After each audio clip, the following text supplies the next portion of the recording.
इस पीर के लिए दोबारा फिक्स्ड है, साथ ही साथ में तोशाखाना भी फिक्स्ड है, साथ ही साथ में इद्दत और निकाह भी फिक्स्ड है। ये तीनों केसेस जिस तेज रफ्तारी से कंक्लूड हुए, उन्हीं तेजी से इनकी अपील्स भी बिल्कुल तैयार हैं सुने जाने के लिए। मुझसे पूछा एक दो मीडिया वालों ने, मेरे भाइयों ने 2 दिन पहले, कि क्या वजह है कि इमरान खान साहब की अपील्स इतनी जल्दी कैसे लग गई। तो मैंने उन्हें कहा कि ये केसेस इतने कंट्रोवर्शियल हो गए, इन केसेस ने इतनी तवज्जो हासिल कर ली, ये केसेस इतनी स्पीड में, इतनी पेस में, इतनी हेस्ट में ये डिसाइड हो गए कि it is only reasonable and only fair कि अगर हाई कोर्ट भी उसी तेजी से इन अपील्स को सुने और उन्हीं तेजी से ये भी देखे कि इनके अंदर क्या क्रिमिनलिटी है।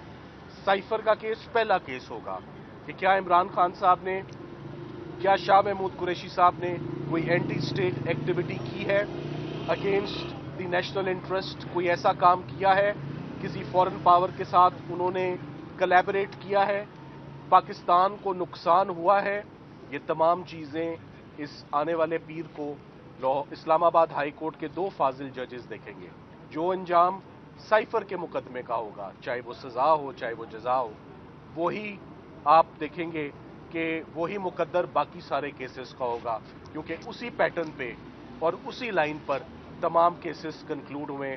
हम बहुत पुरुमीद हैं कि ये तमाम केसेस ये अपनी नौयत के मखसूस केसेस हैं। इससे पहले कभी भी इन मुकदमात पे, इस किस्म के इल्ज़ामात पे कभी क्रिमिनल प्रोसिक्यूशंस नहीं हुई। मिसाल के तौर पे अलकादिर केस जिसमें से हम बाहर आ रहे हैं, ये करप्शन के लिए है, ये करप्ट प्रैक्टिसेस के लिए, ये मिसयूज ऑफ पावर के लिए, ये मिसयूज ऑफ अथॉरिटी के लिए, ये किसी ट्रस्ट के लिए नहीं है। एडमिटेडली 1 रुपया भी इमरान खान साहब के पर्सनल अकाउंट में नहीं आया, 1 रुपया भी उनकी मिसेस के अकाउंट में नहीं आया।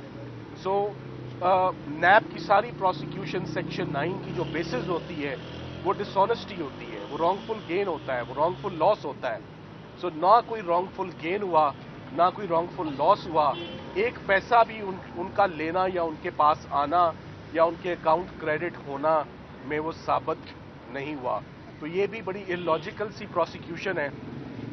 जैसे कि पहली प्रोसिक्यूशंस हुई one of its kind, foreign funding देख लें, फॉरेन फंडिंग के ऊपर कभी किसी पार्टी की क्रिमिनल प्रोसिक्यूशन नहीं हुई, एफआईए ने 3 मुकदमे दे दिए। इमरान खान साहब की एक तकरीर के ऊपर जज जेबा वाले वाक़े पर दहशतगर्दी लग गई, इस्लामाबाद हाई कोर्ट ने वो तोड़ दी। उसके बाद साइफर का एक अनोखा और यूनिक मुकदमा जो है वो चलाया जाता है। उसके बाद इद्दत और निकाह जैसा केस जो पाकिस्तान की हिस्ट्री में कभी नहीं हुआ, वो चलाया जाता है। तो आप ये देखेंगे कि अब टाइम आ गया है कि इमरान खान साहब के तमाम केसेस, जिस केस से हम अभी आ रहे हैं, ये प्रोसिक्यूशन के पास आखिरी पत्ता रह गया था, ये आखिरी कार्ड रह गया था जिसको उन्होंने खेल लिया है। हम चाहते हैं जहाँ इतने केसेस आपने कंक्लूड कर लिए हैं, सजाएं दे दी हैं, इसमें भी जो आप करना चाहते हैं आप वो भी कर लें, ताकि एक ही दफ़ा इस्लामाबाद हाई कोर्ट तमाम केसेस का जायज़ा ले ले कि किस इल्ज़ाम में सब्सटेंस है, किस एलिगेशन में वेट है। तो उसके मुताबिक ये फैसले अब होने जा रहे हैं 1 हफ्ते में। मैं उम्मीद करता हूँ इन दी एंड कि रमज़ान के अंदर मैं इमरान खान साहब की रिहाई देख रहा हूँ, मैं इमरान खान साहब को बाहर आते हुए देख रहा हूँ, क्योंकि रमज़ान से आगे उनको अंदर रखने का अब कोई भी जवाज़ किसी भी किस्म का अब नहीं रह जाता, स्पेशली जबकि इन तमाम केसेस का मकसद सबको मालूम है, उसका पॉलिटिकल एंगल था, पॉलिटिकल विक्टिमाइजेशन थी। वो काम भी मुकम्मल हो गया, हलफ भी ले लिए लोगों ने, वजीर आजम भी बन गए, वजीर आला भी बन गए।